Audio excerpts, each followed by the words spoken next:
Bien-aimés dans le Seigneur, recevez nos salutations dans le nom de Jésus, notre Seigneur et Sauveur. Prions avant de voir l'enseignement du jour. Père Céleste, merci pour la grâce, merci pour la force, merci pour ta puissance qui nous protège. Seigneur, nous sommes à tes pieds, nous prions que tu nous enseignes ta parole. Merci pour l'exaucement. Au nom puissant de Jésus, nous avons prié. Amen. Le thème d'aujourd'hui, un cadeau empoisonné. Un cadeau empoisonné. 1 Samuel 18, versets 17 à 28. Saül dit à David, voici je te donnerai pour femme ma fille aînée Mérab. Serre-moi seulement avec vaillance et soutiens les guerres de l'Éternel. Or, Saül se disait, je ne veux pas mettre la main sur lui, mais que la main des Philistins soit sur lui. David répondit à Saül, qui suis-je et qu'est-ce que ma vie? Qu'est-ce que la famille de mon père en Israël pour que je devienne le gendre du roi?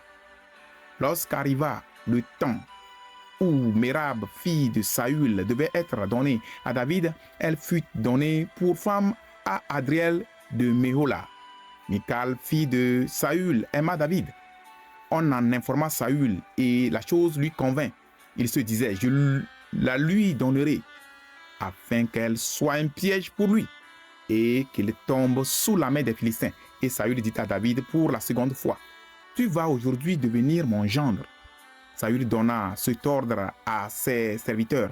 Parlez en confidence à David et dites-lui, voici le roi est bien disposé pour toi et tous ses serviteurs t'aiment. Sois maintenant le gendre du roi.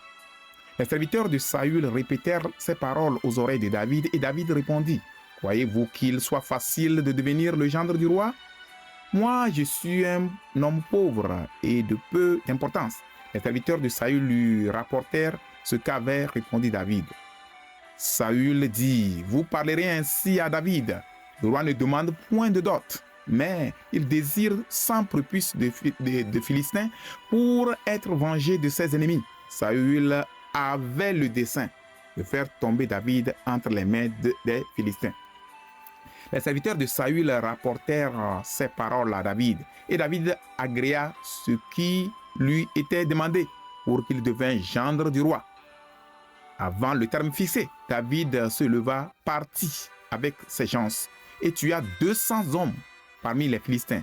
Il apporta leurs prépuces et en livra au roi le nombre complet afin de devenir gendre du roi. Alors Saül lui donna pour femme Michal, sa fille. Saül vit et comprit que l'Éternel était avec David et Michal, sa fille, aimait David. Les leçons. Premièrement, Saül était foncièrement méchant. Il faisait semblant d'aimer David en décidant de lui donner sa fille aînée Mérab. Mais c'était un piège pour tuer David. Au verset 17, Saül dit à David, voici, je te donnerai pour femme ma fille aînée Mérab. Serre-moi seulement avec vaillance et soutiens les guerres de l'Éternel. Regardons la suite.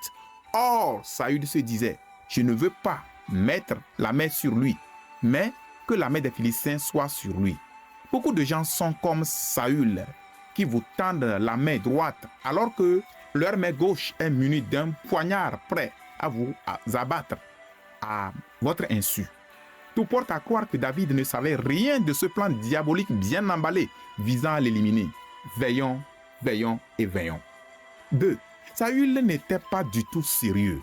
Il n'avait pas tenu à sa promesse faite à David. Il a donné Mérab à une autre personne. On peut le voir au verset 19. Respectons nos engagements. Ne trompons pas les gens. 3. Saül fit plusieurs tentatives pour tuer David. En vain.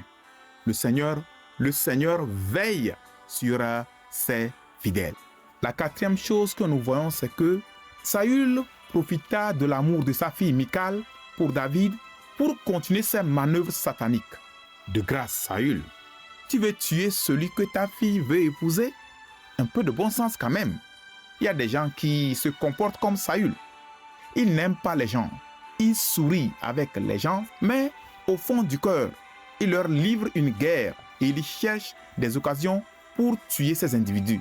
Et ils vont profiter de toute occasion favorable ou non pour assouvir leurs desseins.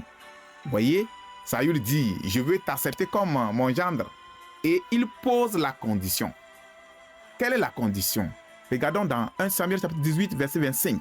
Il dit, vous parlerez ainsi à David. Le roi ne demande point de dot, mais il désire 100 prépuces de Philistins pour être vengé de ses ennemis. La Bible nous dit la suite, Saül avait le dessein de faire tomber David entre les mains des Philistins. Vous voyez comment les gens sont si méchants? La Bible dit dans Jérémie 17, verset 9, le cœur est tortueux par-dessus tout et il est méchant. Qui peut le connaître?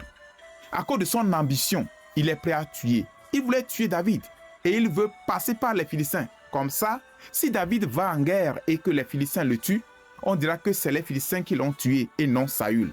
Il a bien emballé son projet de meurtre à l'insu des gens. Peut-être même que si ce plan réussissait, qu'il allait même verser des larmes de crocodile pour David mort, alors que c'est lui qui l'a sciemment organisé. Il y a des gens qui font des jeux comme ça au boulot. Ils assassinent leurs collègues. Parfois, c'est dans les familles ou même dans les églises. Les gens ont cette attitude de méchanceté de Saül. Ils couvrent le mal. Ils sont tellement hypocrites, rusés. Vous voyez? C'est ça. C'est un cadeau empoisonné. Il n'aimait pas David. Il y a des gens comme Saül qui offrent des cadeaux aux autres dans le but de les éliminer. Nous avons besoin du discernement. Nous avons besoin de sagesse. Heureusement que Dieu était avec David. Si Dieu n'était pas avec David, il allait tomber dans ce piège. Prions que Dieu nous donne la sagesse pour que nous ne tombions pas dans les pièges des méchants, des impies. Non seulement ça, on a dit la proposition du roi à David et ça lui a plu. Il ne savait pas que c'était un piège. Que le Seigneur nous donne la sagesse. La sagesse pour voir clair, pour ne pas dîner, pour ne pas manger des plats que les gens ont empoisonnés. David a accepté la proposition.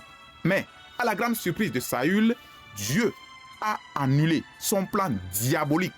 Dieu a anéanti les desseins des méchants. Au lieu de 100 prépuces, David lui en a même ramené 200. Il devait être vraiment surpris. Cinquième chose, voyant le langage de Saül, au verset 22, Saül donna cet ordre à ses serviteurs. Parlez en confidence à David et dites-lui, voici, le roi est bien disposé pour toi et tous ses serviteurs t'aiment. Sois maintenant le gendre du roi. Il a ordonné qu'on parle en secret à David. Pourquoi? Il a menti. Il dit, voici, le roi est bien disposé pour toi et tous ses serviteurs t'aiment. Sois maintenant le gendre du roi. Il n'était pas bien disposé pour David, comme il le prétendait. Sois gendre pour combien de temps? Combien de temps? Pour combien de jours? Quand tu planifies le tuer, que le Seigneur nous aide. Non seulement ça, après que sa tentative de coup a échoué, le verset 28 nous dit, Saül vit et comprit que l'Éternel était avec David et Michal, sa fille, aimait David. Saül a échoué lamentablement. La présence de Dieu à nos côtés nous donne la victoire sur les ennemis cruels. Ésaïe 8, 9 et 10. Poussez des cris de guerre, peuple, et vous serez brisés. Prêtez l'oreille, vous tous qui habitez au loin. Préparez-vous au combat et vous serez brisés. Préparez-vous au combat et vous serez brisés. Formez des projets et ils seront anéantis. Donnez des ordres et ils seront sans effet, car Dieu est avec nous. Sixième chose, nous pouvons rappeler le cas de Jaël aussi, qui utilisa un cadeau pour tromper la vigilance du général ennemi Sisera et qui se croyait alors en sécurité et elle l'assassina comme cela. Il a été victime de cela et on peut voir ça dans Juges chapitre 4 versets 17 à 21 qui dit Sisera se réfugia à pied dans la tente de Jaël, femme de Héber le Kénien, car il y avait paix entre Jabin, roi de Hachor, et la maison de Héber le Kénien. Jaël sortit au devant de Sisera et lui dit entre mon seigneur, entre chez moi, ne crains point. Il entra chez elle dans la tente et elle le cacha sous une couverture. Ça, c'est un faux. Ça, c'est une prétention. Ça, c'est un cadeau empoisonné. Au verset 19, il lui dit, donne-moi, je te prie, un peu d'eau à boire, car j'ai soif. Elle lui ouvrit l'outre du lait, lui donna à boire et le couvrit. Vous voyez, il a demandé de l'eau, on lui a même donné plus que de l'eau, du lait. Mais tout cela, c'est pour tromper sa vigilance. Verset 20, il lui dit encore, tiens-toi à l'entrée de la tente. Et si l'on vient t'interroger en disant, y a-t-il ici quelqu'un? Tu répondras non. Jaël, verset 21, Jaël, femme de Héber, saisit un pieu de la tente, prit en main le marteau, s'approcha de lui doucement et lui enfonça dans la tempe le pieu qui pénétra en terre. Il était profondément endormi et accablé de fatigue et il mourut. Que le Seigneur nous aide, que le Seigneur nous aide à ne pas tomber entre les mains des ennemis qui utilisent des cadeaux empoisonneux. Prions. Dis au Seigneur de te donner la sagesse et le discernement pour ne pas être victime des cadeaux empoisonnés. Dis au Seigneur d'anéantir les plans machiavéliques des méchants contre toi. Prions. Père Céleste, nous te remercions pour la révélation de ta parole. Dieu sage, Dieu omnipotent. Nous prions que tu nous donnes la sagesse et le discernement, afin que, Seigneur, nous puissions toujours triompher des ruses, des manigances de l'ennemi. Merci parce que nous croyons que tu nous as exaucés. Que ton nom soit loué. Au nom glorieux de Jésus, nous avons prié. Amen. Que Dieu vous bénisse. N'oubliez pas de vous abonner à notre chaîne. Veuillez souscrire, commenter, liker, partager, activer la cloche de notification pour recevoir nos nouvelles parutions. Envoyez aussi vos suggestions, questions et requêtes de prière. Que Dieu vous bénisse.